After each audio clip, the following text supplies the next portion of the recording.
monde s'était éloigné de Dieu, la justice avait disparu, un prophète était annoncé, et c'est ici que tout allait commencer. Voici le premier chapitre de l'histoire du prophète Mohammed, quand le monde attendait un prophète.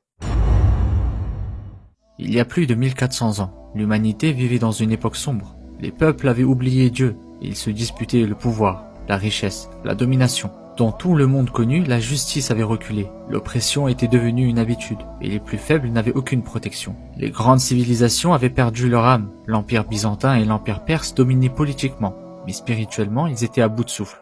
Les religions avaient été mélangées à la politique, et les dirigeants se prenaient parfois pour des dieux. En Inde, on croyait à des centaines de divinités. En Perse, on adorait le feu, et en Arabie, chaque tribu avait ses idoles. Certaines étaient sculptées dans le bois, d'autres dans la pierre. On les habillait, on leur donnait des noms et on leur faisait des offrandes. À la Mecque, la Kaaba était toujours debout, mais autour d'elle, on avait placé plus de 300 statues. Les Arabes disaient croire en Dieu, mais ils lui associaient des intermédiaires et suivaient les coutumes de leurs ancêtres sans les questionner. On enterrait les filles vivantes par honte, on jugeait un homme selon sa tribu, et les guerres éclataient pour des raisons parfois ridicules, puis duraient des années. Mais dans ce désert sec, divisé, oublié, un homme allait naître. Pas n'importe lequel, un prophète, annoncé depuis des siècles dans les livres anciens. Des rabbins, des prêtres, des moines savaient qu'un dernier messager devait venir. Ils reconnaissaient certains signes, ils en parlaient entre eux, mais aucun ne savait exactement quand ni où il allait venir. Car ce prophète n'allait pas venir d'un empire, il n'allait pas sortir d'un palais, mais d'une tribu simple et d'une ville sans roi. Et pourtant, cet homme allait changer les cœurs, réunir les peuples et rétablir la vérité. Car le plus grand prophète de l'humanité était sur le point de venir, et nous allons bientôt démarrer son histoire. Un orphelin est né à la Mecque, sans père, sans richesse, mais avec un destin immense. Voici le chapitre 2 de l'histoire du prophète, la naissance de Mohammed. C'était quelques semaines après la défaite d'Abraha. Un enfant est né à la Mecque. Son nom était Mohammed, et cette naissance allait tout changer. Le père de Mohammed s'appelait Abdullah.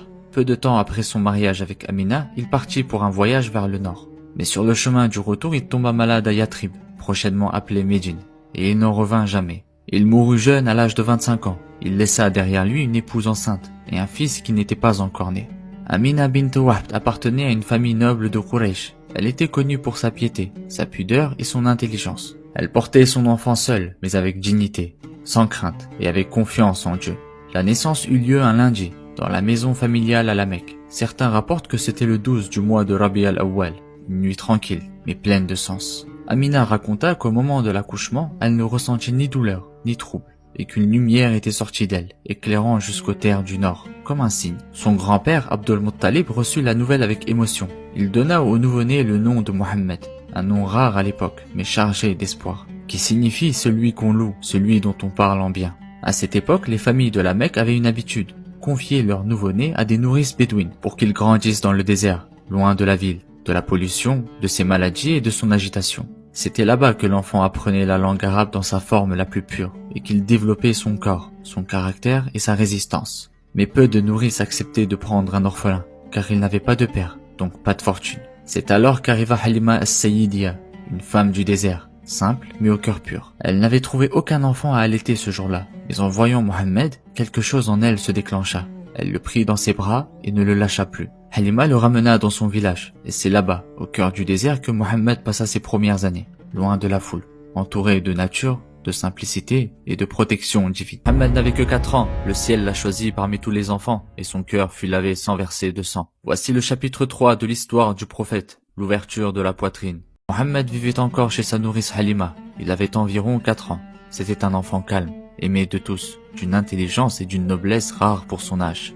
Il jouait souvent avec ses frères et sœurs de lait, dans le désert, autour des tentes, sous le ciel ouvert. Un jour, alors qu'il jouait derrière la maison avec son frère de lait, quelque chose d'inattendu se produisit. 2 hommes sont apparus, habillés de blanc, le visage lumineux. Ils s'approchèrent doucement de Mohammed, puis l'un d'entre eux le prit avec délicatesse, l'allongea sur le sol et lui ouvrit la poitrine. Pas une seule goutte de sang ne coula, pas un seul cri ne fut entendu.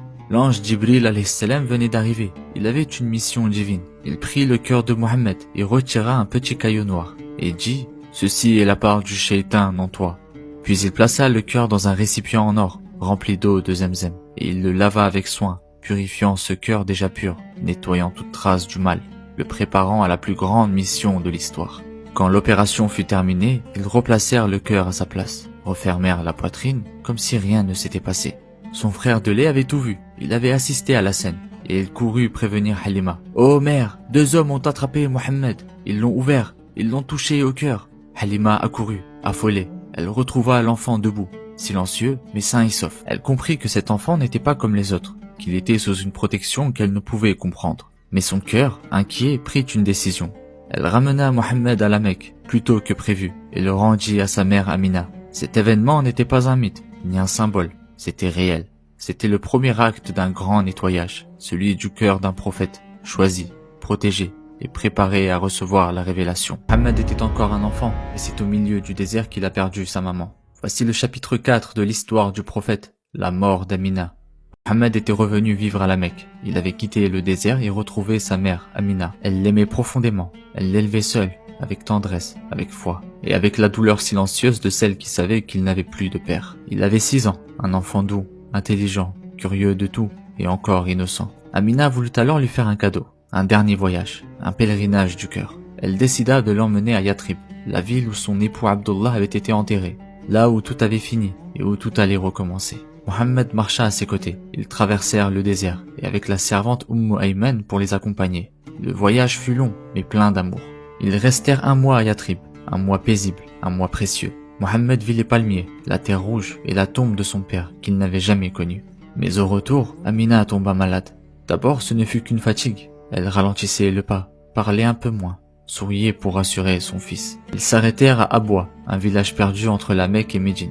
La fièvre remonta, elle avait du mal à respirer, ses mains tremblaient, sa voix affaiblissait. Mohammed ne comprenait pas, il la regardait, assis près d'elle, sans savoir que la plus grande douleur d'un enfant était sur le point de naître. Il lui demandait « Maman, on va rentrer quand à la maison ?» Amina savait qu'elle allait mourir. Elle le regarda une dernière fois, elle pria pour lui et elle s'en alla, sans bruit, sans adieu, mais en laissant dans son cœur une douleur profonde et un vide immense. Mohammed venait de perdre sa mère, à 6 ans, seul, au milieu du désert. Son cœur d'enfant ne pleura pas en criant, mais il saigna lentement, en silence, pour longtemps. Il fut alors confié à Ayman, la fidèle servante qui les accompagnait, et ils repartirent, seuls vers la Mecque, avec dans les bras le poids de l'absence, et dans le cœur le deuil de l'enfance. Il perdait ses proches mais avançait, et chaque douleur le façonnait. Voici le chapitre 5 de l'histoire du prophète, le dernier amour d'Abdul Muttalib. Après la mort de sa mère Amina, Mohammed revint à la Mecque, confié au bras de la servante Ayman. Un enfant de 6 ans, orphelin de père et désormais sans mère. Mais il ne fut pas seul longtemps. Son grand-père, Abdul Muttalib, chef respecté de Quraysh, le prit aussitôt sous sa protection. C'était un homme d'honneur, fier, sage, aimé de son peuple. Il avait l'habitude de s'asseoir près de la Kaaba, sur un tapis que personne n'osait partager. Mais quand Mohammed s'approchait, personne ne le repoussait, car même les enfants de Quraysh ressentaient que cet enfant-là n'était pas comme les autres. Abdul Muttalib le faisait asseoir à ses côtés, il l'écoutait, il l'observait, et il disait souvent à ses proches « Laissez-le, il aura un grand avenir ». Mohammed sentait cet amour, il l'honorait, il ne se comportait jamais comme un enfant capricieux, il observait, il retenait et grandissait avec dignité. Mais cet apaisement fut de courte durée. 2 ans plus tard, Abdul Muttalib tomba gravement malade. Mohammed restait à ses côtés, il ne disait rien, mais il sentait, il l'avait déjà trop vu partir. Avant de mourir, Abdul Muttalib réunit ses fils, et il leur dit « Prenez soin de cet enfant, il n'est pas un enfant comme les autres. » Et c'est son fils Abu Talib qui s'engagea, un homme modeste, pauvre en bien, mais fidèle, droit, respecté par les siens. Il emmena Mohammed chez lui, dans sa propre maison, et l'éleva avec ses enfants, comme l'un des siens, ou même plus, car Abu Talib aimait Mohammed d'un amour profond. Il le défendait, veillait sur lui, et ne laissait jamais personne le blesser. Mohammed, lui, le respectait sans condition. Jamais un mot plus haut que l'autre, jamais un regard d'ingratitude. Il grandissait dans cette maison, remplie de simplicité, mais de loyauté. Et si la douleur restait en lui, il l'habillait de patience. Il n'avait plus de mère, plus de père, plus de grand-père, mais il avait encore l'amour, et un toit sous lequel il apprenait à devenir un homme.